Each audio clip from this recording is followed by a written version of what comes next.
I didn't take a conventional route into triathlon. I grew up on a travelling fun fair.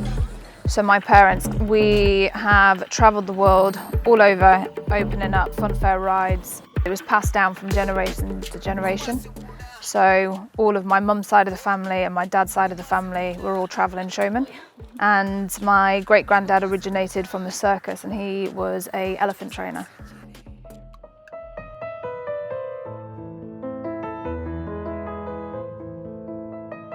I'm very, very proud of where I've come from in my upbringing. We travelled all over the world. We've spent, 4 to 5 months in different countries from a very young age. So it was a very fun upbringing.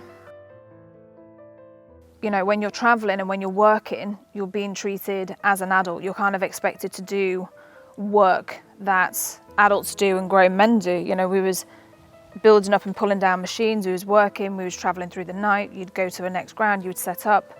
So it's very hard work and it's continuous, so it actually never stops. Simone got mucked in when she come home. She had to, that was just part of life.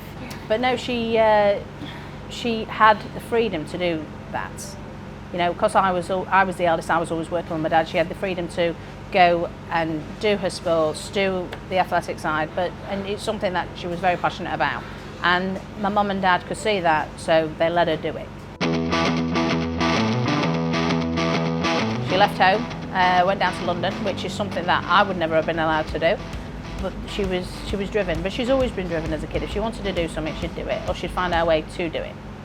And it still stays the same now. I was going out loads in London, drinking, partying, loving life. Literally had no structure, no stability. And, there's definitely a part of me that felt like the work that I was doing wasn't really leading to anything. And I chose to do a triathlon. Got in the pool, did not know how to swim, couldn't even swim a length.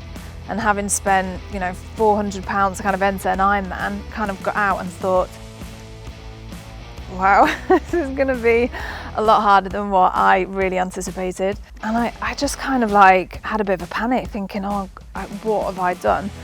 And then just by luck, actually, I was put in contact with my first coach, who I was then with for the first 4 years of me doing triathlon. And within that, I went to 2 World Championships as an age grouper, placing 5th and then 2nd. But I definitely felt that racing maybe age group wouldn't push me enough and I wouldn't get the best out of myself. So that's the reason why I decided to race professionally.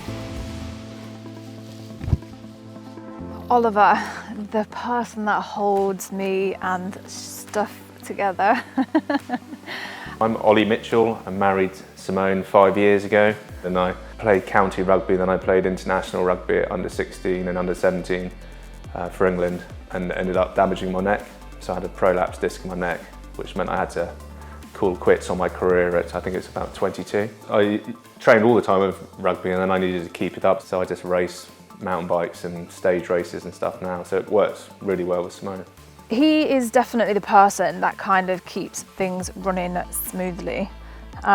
He's definitely a very logical, rational person, and he is a very strong person, and he, pushes me and encourages me in a lot of ways, sometimes in ways that I don't want, but I see the benefit of it because he's only trying to better me, as a person and as an athlete. I tend just to be there with her, which kind of gives her the support she needs. I look after her bikes and all the mechanical stuff and all the aero bits and pieces, which she's not that interested in.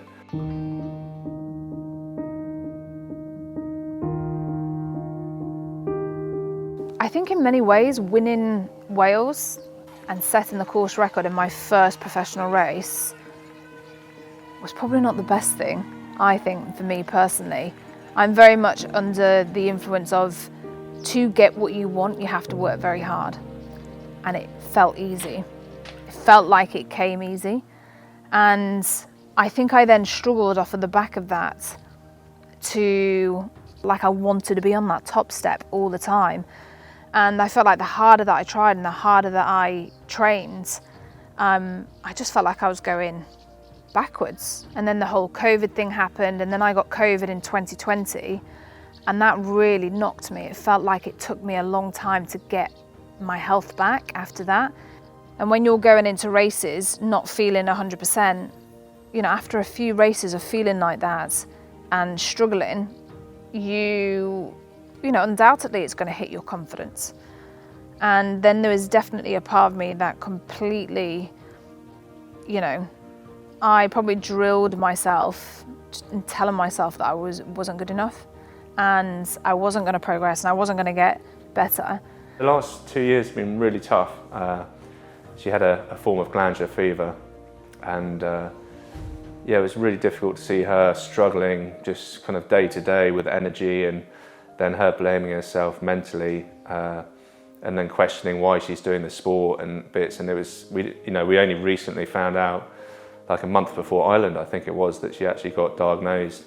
And I think for a long time, mentally, I was kind of stuck in that place. And I've had to do a lot of work with a sports psychologist to kind of pull me back out of that.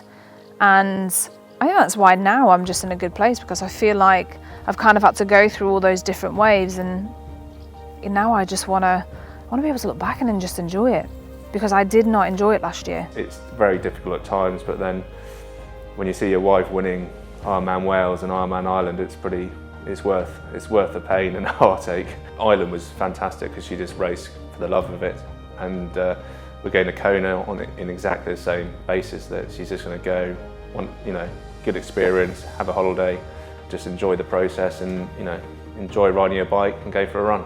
I definitely feel really relaxed about it. I'm just happy to go. I feel like I'm just going to be looking at everyone being like, oh my God, look, there's Daniela Reeve and Laura Philippe. I'm as much a fan of, these girls in the race as, as an age group athlete. Even though I'm there racing them, like, it definitely feels like, oh, can I have your autograph? Selfie.